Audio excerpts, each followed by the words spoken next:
Hey, I'm back. We're gonna get ready to do the final part of the prep with the eggs and the oats. They're all cooked, and look, we have a buddy here with us. Can you say hi, Kens? Hi to everybody. We're live, just like we did in the last video. Feel free to comment, ask us questions, or just tell us you're here. It's always kind of fun to chat with you here and there while you're commenting down below. So hey, we're gonna get ready real quick. The oats are done, and this is all I did. I just poured them into a glass. It's kind of like a loaf pan more than anything, and depending upon, like for the 21-day fixers, everybody's kind of got a different bracket that they're in for how many containers you want to consume in a day. And so how you kind of cut these portions is going to determine which bracket you're in. For just kind of an average science on kind of middleweight women, you're looking at about 1/3 of a cup to 2/3 of a cup, depending upon your needs there. So I literally take my knife like this into the steel oats. Now these need to, hang on Mackenzie, these need to settle up a little bit. So I just take a knife and I kind of start in the middle of the loaf pan, and then I just cut them into proportions.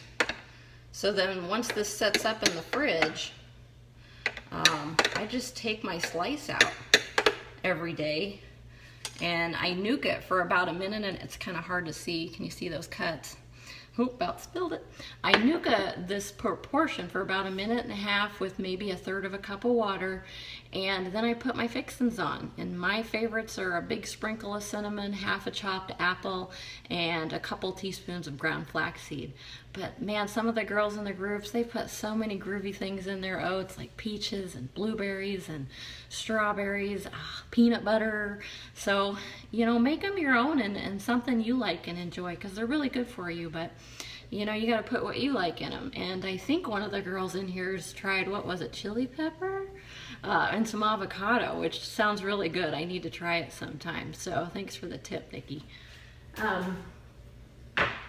So here we go. We're going to do the eggs next. I'll show you a few of them. I won't crack all 12 of them, but kind of the key to getting these shells to come off of the eggs is that cool ice bath, whether it's with ice or running cold water on it, just to get the hot off of the egg. Otherwise the shell sticks. And kind of what I do is I just wad up some paper towels and I stick them here on the counter, and then I've got my container that they're going to go into, and I start cracking. I kind of do run the water a little bit just to have some water to run on it if they get stuck. So here I'm just going to go peeling away, and see that kind of pulls off really well. And I do use the side of my thumb.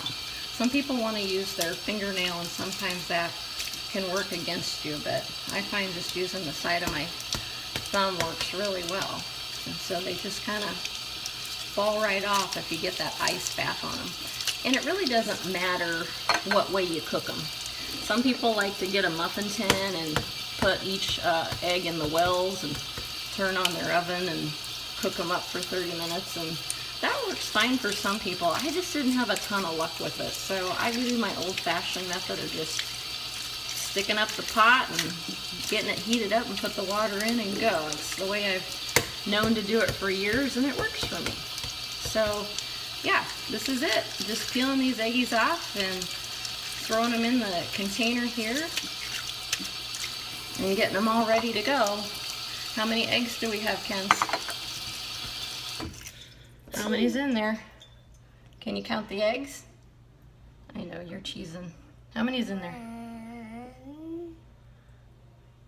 2. Oh, we're starting over 1. What's this one? 2. All right. Thanks everybody for watching. This was the end of my eggs and oats prep broadcast for the day.